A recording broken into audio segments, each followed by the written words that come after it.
Tools can improve your writing, but they can also keep you from it. All about the 7 best writing tools on this episode. Hi, I'm Diana and this is Story Artist.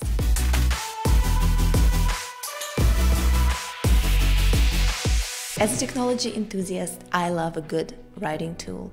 The problem is, it can actually keep me from doing the work.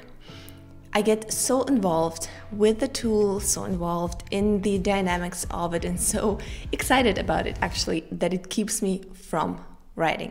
So what I've found about actual writing tools is minimalism. You will find lots of websites and lots of bloggers who will tell you all about the best writing tools, but the problem is the list is huge and endless and loaded with alternatives. So you can either pick that or this and this or that. And if you're excited about technology as I am and love a good tool, you will go straight ahead and click on all the tools and try them out, and it takes a huge amount of time. So what I've found is that the key with tools is minimalism. This is why today I will provide you with insanely helpful yet minimalistic tools for every stage of writing that I personally found helpful. I tried lots of them. As I said, I'm a technology enthusiast, and those are the ones that made the cut. So here they are. I'll start with something not that obvious, which is inspiration. Believe it or not, every time I write, I always have my headphones in, because everywhere I am, no matter what, I always get distracted by people walking around, by people coming in, by phone calls coming in. So I turn my phone to airplane mode and I pop the headphones in, and what do I listen to? I listen to film soundtracks. As a film director, I love a good film soundtrack. Actually, through listening to film scores all the time, I've become an expert, and when I hear a score, I can almost every time tell you which film it's from. And I listen to film music every time because it gets me into the right mood. It depends on which scene I'm writing, so I pick the music strategically. If it's an action scene, I might pick something from Game of Thrones. I write also in the Scottish Highlands, so I love to pick film scores from Outlander or from Braveheart, for example. Depending on my book and the scene I'm writing and the mood it needs, I pick the film soundtrack and I let it inspire me while I write. And this is such an amazing tool, guys. It really helps me get away from everything around me and even from my problems and my musings and my everyday stress, because music is really powerful. I remember sitting in a Hans Zimmer concert several years ago, and at one point I really started crying because I was so moved by the score and by the music. And there, of course, there was a show, obviously, lights and so on, but I was so moved by the soundtrack alone, and I realized that the power of music is huge.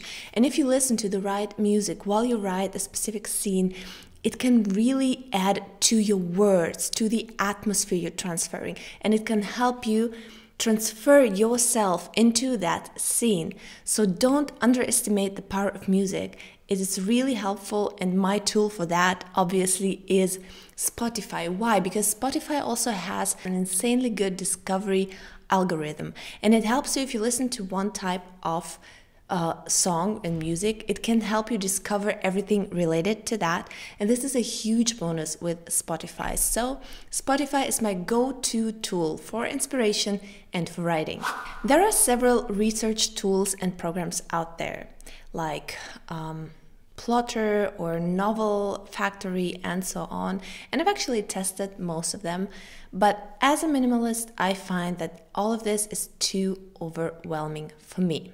So I use another tool for outlining, and I will share it with you later, but one that helps me with outlining, especially with getting a grip of this whole picture, is Milanote. I discovered it recently, and it blew my mind because it's so simplistic and so easy to learn. It's so good when it comes to outlining. So before I took like small paper notes and I clipped them on a board, and I had this whole overview. But it's actually so difficult to do that. You need paper, pens, you need the space to do this, and if you want to change something, it's not as easy as when it was digitally. It looks cool, but it's not that handy. And then I discovered Milanote. So here's the outline of my book. I work with the 3-act structure, but I divide it into 4 parts. And I have, for every part, I have like a column. And in that column, I have the notes, which are the scenes. And the cool thing about it, you can move them around the way you want to. You can move them back and forth.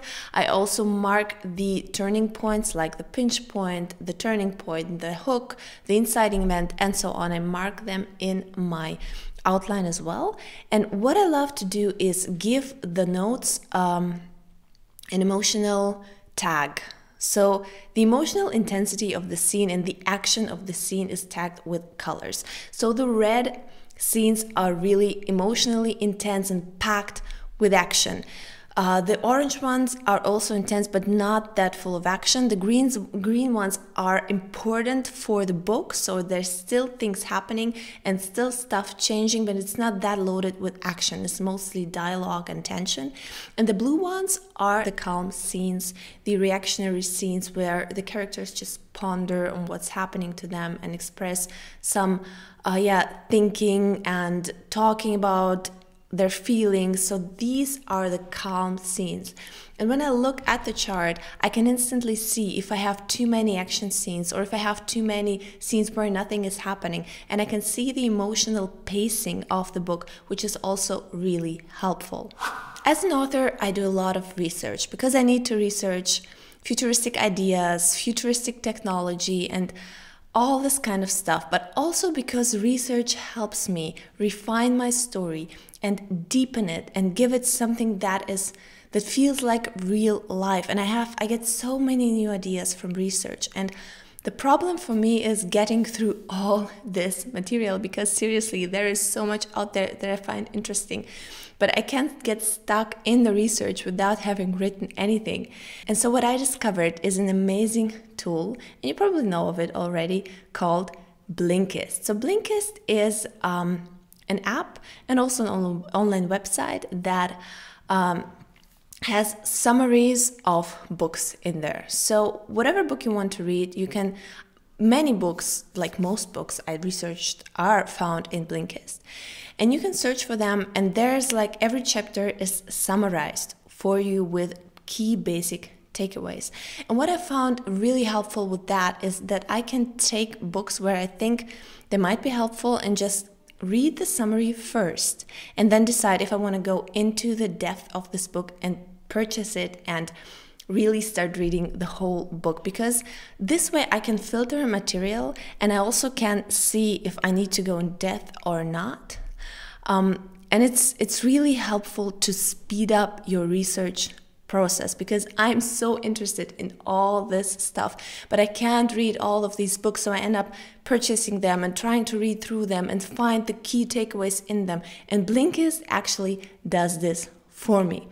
So I really, for all the authors out there who love doing research, and I think you should, Blinkist is an amazing tool to help you reduce this time and invest it into writing without having to compromise with the quality of your research. The first draft of my novel is my kryptonite. I don't know what it is. It's so difficult for me to get words on paper.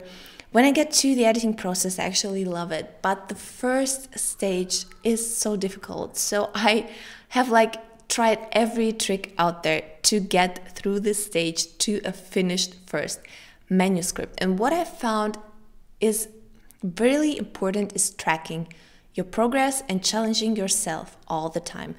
So you can do this with a mastermind group or a fellow writer where you challenge yourself to get like a word count every day and so on. But you can also do it with an app called Wordly.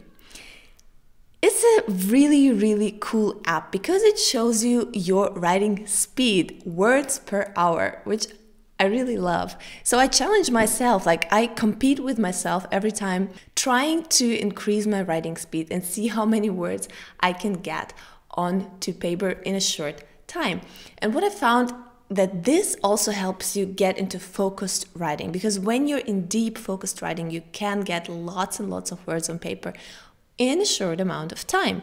And in this app, you get to create new projects, and in those projects, you create writing sessions. So you measure your time, and in the end, you put down the words you've managed in this time, and Wordly creates the writing speed, words per hour for you. And you can see it in a graph, for example, the days you've written, how much you've written, how much time you took, and so on. And it is so good to see your progress and to challenge yourself to write daily and to write many words, and to see also to track the best way you can produce your work and see how you work the best. So I can not recommend this app enough for those who struggle with the first draft.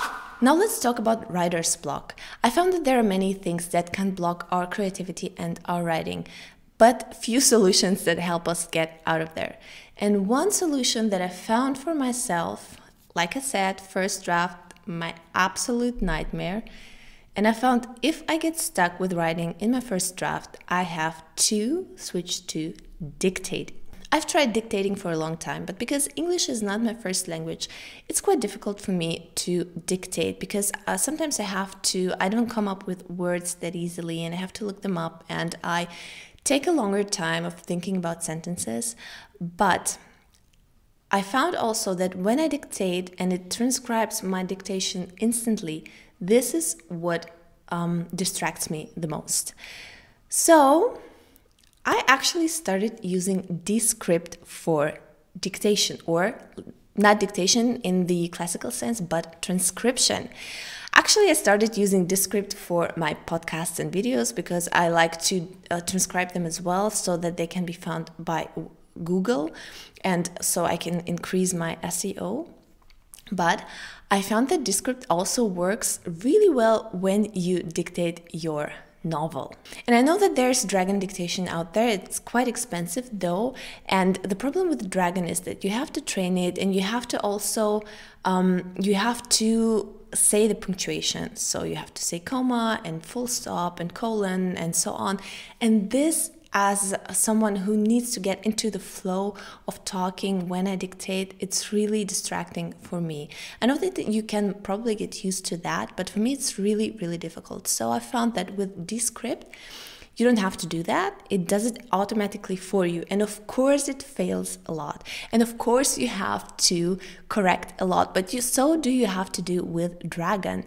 So Descript is just something that's a no-brainer for me. I record with QuickTime. I just record my transcription, so I record my voice, and please make sure that you have a good microphone for that. Don't use the computer microphone, because this way you set yourself up for failure. Use a podcast microphone or any good microphone that you have. They're not that expensive, but they're really worth it if you want to tap into dictation. And then just go ahead and record yourself without doing the transcription. After that, you take the transcription, put it into Descript, and it does the transcription for you, and then you can go ahead and edit. And sometimes it's actually a little bit more work to do, because you have to edit, and I recommend to edit straight away after you've dictated, because otherwise you'll forget what you said, and it will be difficult to dictate all those weird things that come up if you don't remember what you said originally. But I found that the quality of the words that I get on paper is sometimes really, it's more authentic and it's more natural. And if you struggle with writer's block and with staring at the blank page and the blank screen, I cannot recommend dictation highly enough. It helps me so much to get through the first draft and through new scenes that I have to write, and it also gives your scene a really natural feel. Now to the editing process. Of course, it's a huge process, and I have a lot of tools for that, especially, like I said, with Milanote. It helps me a lot to get the overview of the whole picture and add scenes and see where I have to add, delete scenes, switch them around, and so on. But with line edits and with editing your language, I found that Pro Writing Aid is insanely helpful. It helps me spot all of my overused words, repetitive words. It helps me spot my passive voice. It helps me spot unnecessary telling and not showing. It helps me spot so many things. And of course, grammatical mistakes, because I'm a self-publisher, I don't have like thousands of line edits. And it spares me the shame of having like obvious grammatical mistakes in them that I just haven't seen, because you truly become blind to this stuff after having read your work for like 10 or 11 or 12 times, because ProWriting 8 has so many functions. The first one I go to is overused, because I tend to overuse words a lot, and it helps me spot the words that I overuse and go through them, and actually also take the thesaurus. It's built in the ProWriting 8 as well. It helps me spot all the overused words and either delete them or find other expressions for them. And then I go to style, because style is really good at discovering your passive voice and all these mistakes that you make with style. And from that, I either go to dialogue, because it helps me discover the dialogue tags and see if I have dialogue tags that are trying to explain and tell instead of showing. And the last one, obviously, is grammar. And the last tool is, for me, the most important one. And it's obviously Scrivener. And if you're a writer, you probably heard about that, but I just want to mention it because talking about writing tools, you cannot not mention Scrivener. It's my go-to tool for everything. It's the best writing tool ever. And the best part, it's so cheap for what it offers. And a huge thank you to Literature and Latte that they provide this for such a small price, actually, and also a one-time purchase. If you're still writing your novels in Word or something similar, please stop and go ahead and purchase Scrivener, because it's so worth it. Not only for novel writers, actually, it's also really helpful for nonfiction writers, because it helps you organize your chapters. It has so many tools, like you can tag your chapters with different colors. Like for me, the colors can stand for everything. You decide what they stand for, with finished, editing, not finished. For me, they stand for the POV I write the chapter in, so that I can see how the POVs, if they're balanced out. You can use like acts and different kind of like chapters. You can switch them around. You can comment. You can give your chapter like a note for the summary, and then when you can like have an overview of all your chapters and the summaries of them. You can put your research in there, and this is what I do. All of my research goes in there. All of my editing notes go in there. All of my character notes go in there, and this tool, I cannot recommend it highly enough. And I don't want to go into the depth of it, because there are better people to do that. There are amazing Scrivener coaches, and I will link some of them in the show notes for you so that you can go and check them out. But actually, Scrivener can be really complicated, but you can also have it like a really minimalistic tool once you have figured out the way it works. So all you need is like 1 or 2 tutorials, and you can get started with Scrivener. So don't be afraid if it sounds too complex or something. It's so much better than Word. Trust me on that, and go get it, because it will take your writing process to the next level. Don't forget, there are thousands of tools out there, and they can actually keep you away from writing. So don't search for the right tool. Instead, stay minimalistic in that and do the writing. Get words on paper. This is your most important work, producing amazing books. And everything that helped me with that, I shared with you today, and I hope you found it helpful. Don't forget to subscribe to my channel, like the video, and head over to my website storyartist.me for amazing freebies. I see you next time.